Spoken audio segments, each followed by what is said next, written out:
Здравствуйте! В этом видео я хочу поделиться своим опытом точечной росписи вот такой тарелки. Это моя первая декоративная тарелка. До этого я работала с кружками. К слову, на моем канале можете найти серию подробных мастер-классов по теме точечной росписи кружек. Для работы мне пригодится тарелка, диаметр этой 27 см, два контура по стеклу и керамике. Также мне понадобятся краски PBL, которые имеют красивый эффект при застывании, стеклограф или любой другой карандаш для разметки, линейка, измерительная лента, циркуль, либо то, чем его заменить. Спиртом обезжирю поверхность тарелки. Нахожу центр и рисую стеклографом ориентиры. Тут мне пригодятся линейка и циркуль. Чем точнее прорисуете ориентиры, тем легче будет в росписи. Контуром делаю границы для заливки краской.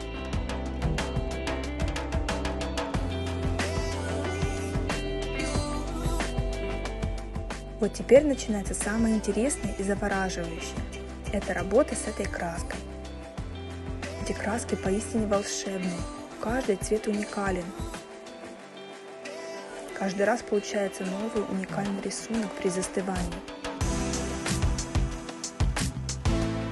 В основе у меня золотой цвет, и я его дополняю вторым цветом. В комбинации эта краска выглядит неповторимо.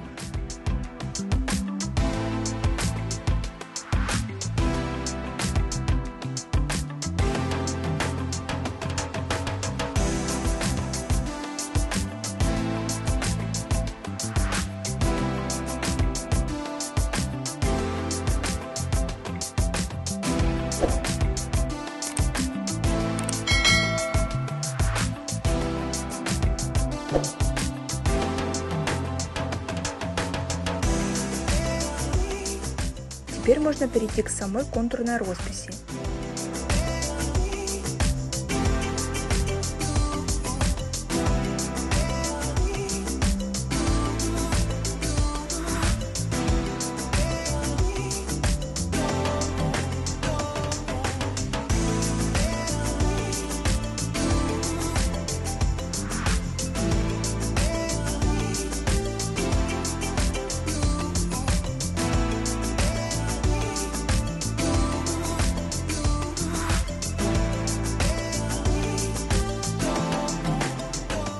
Я использую в основе золотой контур.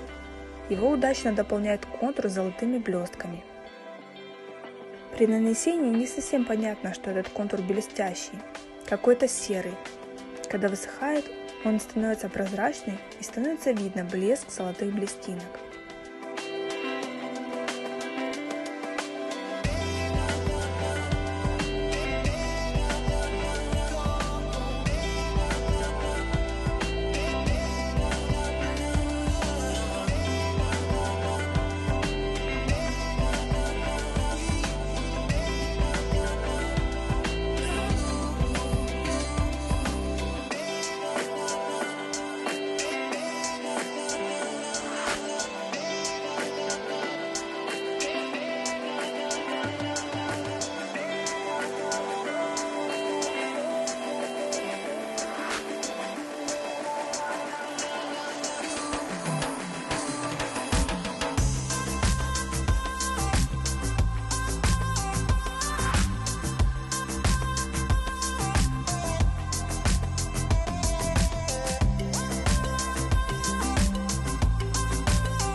Теперь, думаю, надо украсить край тарелки. Пройдусь мелкой точкой по самому краю. Тут главное вовремя остановиться, чтобы не переборщить и не испортить работу. Добавлю с 4 сторон такие треугольные пики. Такая тарелочка должна просохнуть 3 дня. Если надо покрывать ее лаком, нужно дать минимум недели, чтобы краски PBL окончательно застыли. Вот такой результат у меня получился. Поверхность тарелки рельефная и очень приятная на ощупь. Эта тарелка является декоративной, она не должна контактировать с пищевыми продуктами. Ее можно повесить на стену, поставить на полочку, уникально декорировать свой дом и делать его более уютным. Если вам понравилась такая идея росписи, ставьте лайк и подписывайтесь на этот канал. Удачи в вашем творчестве! Пока-пока!